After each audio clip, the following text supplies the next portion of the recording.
Hey, there he is. Hey, how are you? I'm good. How are you doing? I'm good, doing good. Come on in. You're here for who? Well, we're here to see Buddy Miller's studio. Okay, come in the house.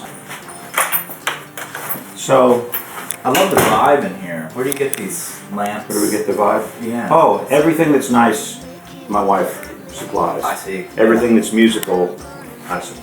But we basically use the whole downstairs to record in, even in here, and we live upstairs. So anything that looks like it's a house is just fake stuff. And there's the accordion. That's on the cover of our record. Oh, cool. We took a picture of it, and she cut it out and cut and pasted. Is that what you kids call it? I think, yeah. That's, with scissors and like white paste. And a glue stick. Yeah, that's what she used. That's yeah. the one, yeah. And it has somebody's picture in there, but so we couldn't get our picture in there. So I think it's the guy that might have made it. But I don't know. Put his own picture in there. Yeah, or maybe I would think so. Or maybe the guy that owned it. Yeah. So in here, vibes. Yeah. You said you liked the vibes. No, I'm assuming that's what you were talking about. Yeah, these specific Like vibes. 1948 to 54 Deegan vibes, I'm afraid. Wow. Very nice. This is dimly lit to mask the dirt. That's a great little piano, by the way. Yeah. Have you messed with those things? I never have. What is that? A Melody Grand. It's a little bit short scale, but it sounds amazing. And you can almost put it under your arm. So this is sometimes used for if there's somebody that sings. There you the last go. thing we did, they kind of sing into this. How did you choose the rooms for, like, say, you like to do vocals in here? Was that a sound thing, or you just liked the way it felt? I just like the way it felt in the line of sight. Yeah. Those doors behind you shut there, Oh, cool. so somebody upright bass or percussion or whatever can be in that room. These doors shut here. But the first record I did in this place was Solomon Burke. Great Man. soul singer, king of rock and soul. He's unbelievable, and he's made records since what? I don't even know what it was, 50s, I guess. Yeah. So he knows how to make records, and we had just moved in the house. There was nothing in here. This kitchenette wasn't. The kitchenette is here because of him. I didn't have anything. And he said, "Where's the microwave? Where's the refrigerator? Where's the coffee machine?" And I was used to letting the band go take an hour for lunch. Sure. And he said, "No, you don't let the musicians leave." Order it. And the second day that he was here, he bought a microwave, a coffee machine. He didn't get a sink, but Wow. we put this in honor of him. That's a beautiful sink, by the way. Yeah, anything beautiful. My wife kind of. Lovely touches on that. It's I made it. I made that. Yeah. And Did you? painted it. I mean, yeah. Well, come on in the other room. Solomon Burke didn't even know this room existed. This was where most of the musicians were, because he was in a chair and wasn't that mobile. Sure. And he would just kind of come in there, sing, and work in there, and never came in here until after we recorded everything. And he was like amazed. Just junk in a house, but it's a lot of it. You've got a good quantity going. If we can't get the quality, Yeah. but the quality of this console is something I'm proud of. This belonged to a friend of mine named Mark Hurd, singer-songwriter. Oh, yeah. Had a heart attack on stage. Gosh, must have been early '90s, and passed away not long after. And it's just sat around, and they gave it to me, and I restored it. It's a '70s Trident B range, which was the A range was like one of the holy grails. Right. And they realized this thing sounds amazing, but it cost them too much to make. Yeah. So they cut some corners and made the B range. It's same mic pre's, same basic EQ with different things, but it's it goes wrong a lot more. Well, So I have some backup plans Yeah. for it. It's nice just to come down in the morning and sit in front of that. I bet. Yeah. Especially since it belonged to a friend of mine. Another thing, coming down in the morning, and you need to check this out. You will need less drug consumption. Okay. I find I need less. Yeah. Coming down and just listening to, let me turn these on. In your hands, this might make music. Here, check this out. You'll like this. I'm ready. Oh, I'm sorry. Everything is in drop D. Oh, beautiful. But it's stereophonic.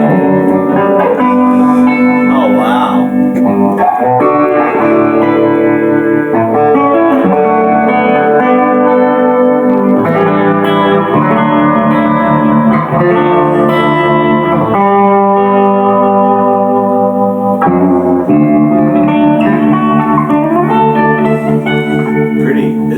nice. And the stereophonical sound, or whatever they call it, is really... I come down in the morning, like to sit in between those things and just kind of get lost. That's Folgers in your cup for you. Yeah. And I got Aaron Lee Tasjan playing one of my weird guitars. Man, I mean, these things are so cool.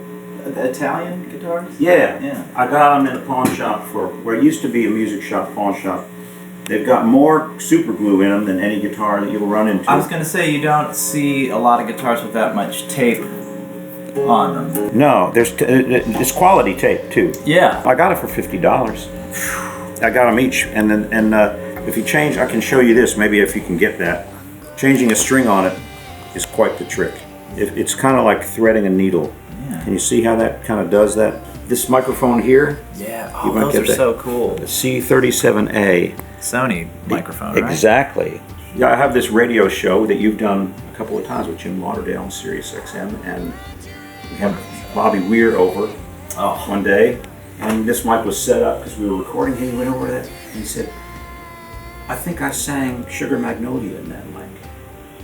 So, yeah, This specific one. that specific one, yeah. Yeah. Because a lot of pretty studios cool. didn't have multiples of this mic. You might have had multiples of U47s or certain, but this was a little rare. He looked at that and he went, "I think that's the one I sang Sugar Magnolia." So I wanted to get a certificate of authentication, and have him sign it so I could put it on eBay, but he declined. And then, no, but that was cool. I feel like every studio worth their salt just has boxes with stuff laying around that you just look in and pull out. And, it looks like you got some pedals. I got there. yeah, but you know that's embarrassing. Some of those things are pedals that I think they're good. I got to take these pedals somewhere and unload them. Yeah, I've heard there's places in town that'll do I that. think you can. Yeah, I think there are. Just want to take the tubs over there and say please. I don't even want to look at them. Just send me a check if you want them. This is usually the amp room.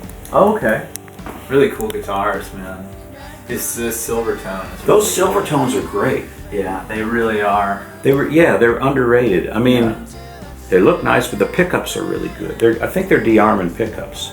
At least in some of them. Were those the guitars that you could get out of the Sears catalog? Yeah. Yeah. If they said Silvertone at the top. Right. Let me show you something else. There's this guy, Scott Baxendall, in Athens, Georgia. Are you familiar with him? I'm not.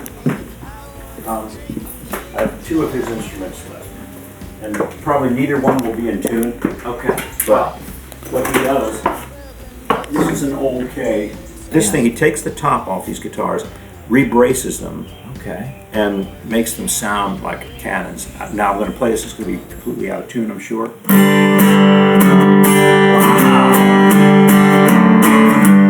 Makes them the strings are.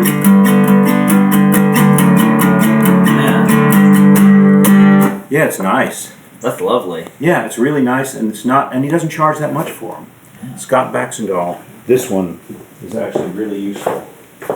It's a. Oh wow. What do you got going on here?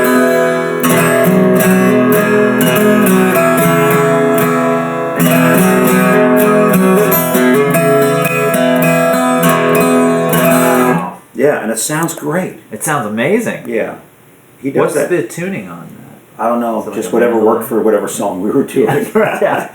Yeah, There you go. Takes the tops off, and Baxendale. I can't think of anything else. Let me see if I made any. I tried to think of if there's anything interesting. Oh, yeah, one thing. I'll show you the horrible thing. It's actually really, really cool.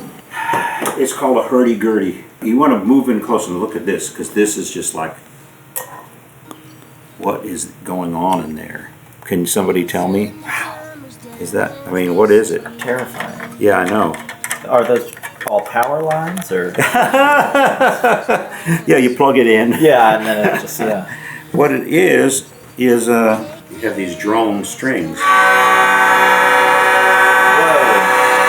And then these, of course it is out of tune. In here, these are your melody strings, and this kind of like presses like, they're sort of like a fretwood. Fretting things, and there's two different sets, and they call these capos that move this string, move the tones up and down on the side, but it's Julie's favorite instrument. What a trip, man. I know. It's like from medieval times, but can you picture somebody Is in it medieval really? times carrying this around their back? Yeah, there's pictures. Yeah, wow. Are you familiar with Hieronymus Bosch? I'm not. Oh, don't look Okay. at his paintings, especially if you're like altering your reality. Oh. It's really his paintings. There are a lot of hurdy-gurdies in his paintings. They're really old, weird paintings, but it's kind of a cool sound, isn't it? Amazing.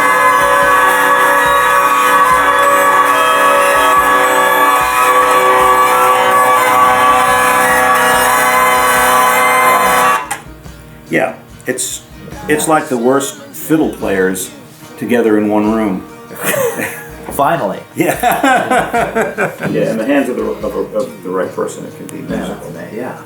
So that's about it, I guess. I mean, I think that's Wow. covered the important stuff, the coffee machine. Yeah, right, yep. Yeah. Thank you very much, Oh, yeah, Aaron. yeah. Pleasure to meet My you. buddy, good to yeah, meet you. Yeah. Great to meet you. Thanks for having us over today. No, thanks for coming over. Great to see you. Good to see you too.